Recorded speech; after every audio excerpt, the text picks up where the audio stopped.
Hello everyone, কেমন আছো তোমরা সবাই? আশা করি সবাই তোমরা ভালো আছো। সবাইকে গুড মর্নিং। একটা নতুন সকালে সবাইকে আমার ভিডিওতে স্বাগত।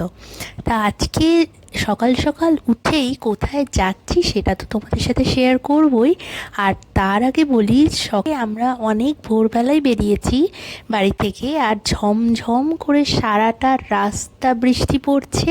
মানে মনের মতো একেবারে ওয়েদার সাথে নিয়ে আমরা হঠাৎ করে ঠিক হওয়া মায়াপুর প্ল্যানিং আমরা বেরিয়ে পড়েছি। কোনো প্ল্যানিং যদি হঠাৎ করে মুহূর্তের মধ্যে ঠিক হয়ে যায় তাহলে মজাটাই আলাদা ঘুরতে বেরানোর। আর আমরা সব সময় চেষ্টা করি হঠাৎ করেই প্ল্যানিং ঠিক করার, তবেই তো জীবনের আনন্দ।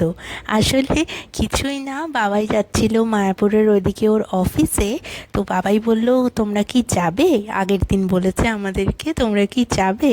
তো আমি বললাম যে হ্যাঁ, যাওয়াই যায়, এখন তো কোনো কাজের চাপ নেই অতটা, তো চলো যাওয়াই যাক।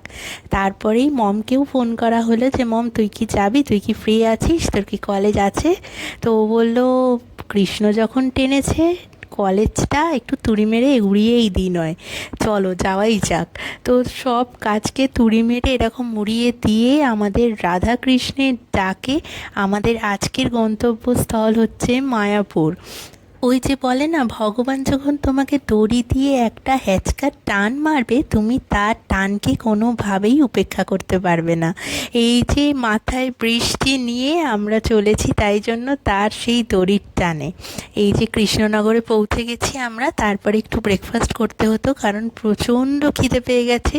সকাল থেকে এত আনন্দের চোটে আমাদের আর খাওয়া দাওয়াই আমরা ভুলে গেছি। জাস্ট বাবাইরা একটু চা খেয়েছিল আগে একটা দোকানে দাঁড়িয়ে, তোমরা দেখলেই। আর এখানে এখন মমদেরকে আমি জিজ্ঞাসা করছি, এটা কী বলতো, কী মিষ্টি এটা? তো একজন বলছে এটা সুগার ফ্রি, একজন অন্য একটা কোনো সন্দেশের নাম বলছে। আমি বলছি, না রে বাবা, এটা কৃষ্ণনগরের বিখ্যাত সরপুরিয়া। এইটা কৃষ্ণনগরে এসে না খেলে একদমই চলবে না। তারপরেই চায়ের একটা কুপন বাবাই দিয়ে গেল, এখানে বললো রাখো এটা, আমরা তারপর চাটা খাবো। আমি তো খাবো না চা।